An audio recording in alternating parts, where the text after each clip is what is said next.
Hey guys, and welcome back for another video. So today we are here to talk about Jordan Peele's new movie, Nope. What is your take on it? Okay. It was a lot of hype and no substance. Oh my gosh, that's the simplest way to put it, but my own opinion of it is, should you go to see Nope? Nope. Why? Because it was a complete flop.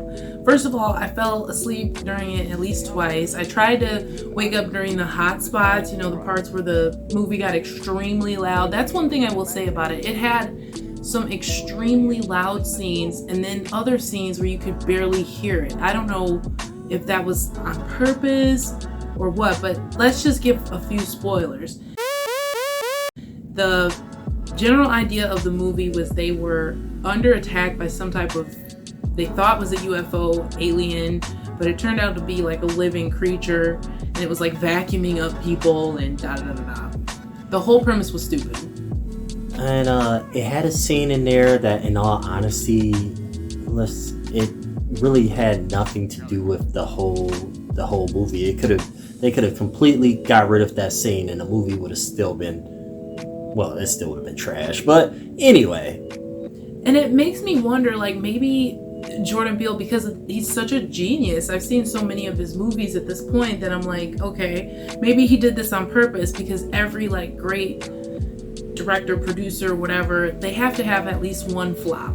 And maybe this was it for him. Like, he's like, I want to make a movie that's so bad that it will have like a later, maybe years from now, like a fan culture or something.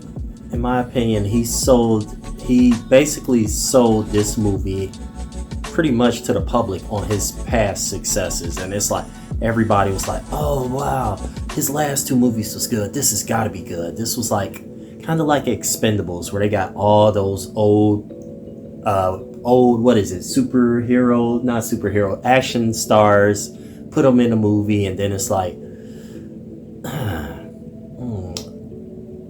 It couldn't save it. Like the Get Out guy, I can't remember his name, he was in it, and then also Keke Palmer, and I was excited for them to see the kind of duo they had going on, but they made Keke Palmer's character very unlikable. Hated her. Like, she just was so, like, don't get me wrong, her actor portrayal was amazing, because you've seen like the different types of characters that Keke can play, and she can do well, but her character in this movie was annoying as freak. Just a jerk. That's all to it. She was selfish. I mean, you guys, you know what? I take it back. I guess you should see the movie just to see how bad it is. Like, just so you can know that this was so terrible. Like, I kid you not. If you can get through it, because wasn't it almost like 2 hours, or maybe 2 hours and some change? Well, you fell asleep, but me, when I pay money, even if it's the most horrible thing, I'm going to grit my teeth and bear it just so that I know I've got every penny's worth. I love it. And unfortunately, that was one of those grit your teeth and bear it moments. Oh my God. It was like when I realized what was chasing them, and then, like he said, there was a scene that was so irrelevant, and it was like, why did they spend so much time building up this chimpanzee? Like, it had something to do with what happened. Spoiler alert, killer monkeys have nothing to do with a floating alien. Right. And then another character that was in it was, you guys remember Glenn from Walking Dead? I don't know that guy's name either, but if you've seen The Walking Dead, it was Glenn. He was in it. And when you see people from like past shows or movies that you like, it makes you like think that it's gonna be good. But then when you just keep watching, you're like, wow, this is like, it's not even scary. It was like loud and annoying, and I couldn't wait for it to be over. I just honestly couldn't wait for it to be over. Yeah, I mean, and it could have been better. That's all I could say. And even the ending was a what the F moment. It was like, okay, I'm trying not to give spoilers. I'm like, I will tell it. But let's just say, assuming that this creature died at the end, it was like, wait, how did it die from that when it's been basically chomping on houses and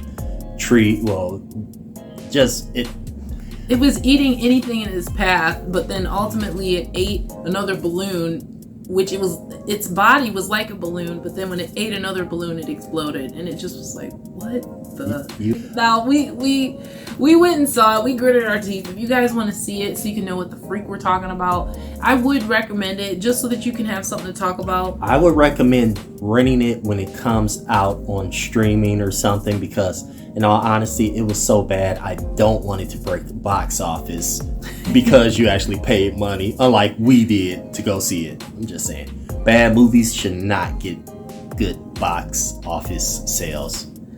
Yes, but on a more positive note, I'm not going to give you any spoilers on this one, but I recommend seeing a movie called Black Phone. It was pretty interesting. It was a thriller, and if you're into like serial killer movies, you should see it. Just to let you know, it starts off slow though, because a certain someone doesn't like her movies starting off slow. Listen, I don't like anything slow. All right, you guys, definitely leave us your comments. Tell us what you think. Don't forget to like and subscribe, and we will see you next time.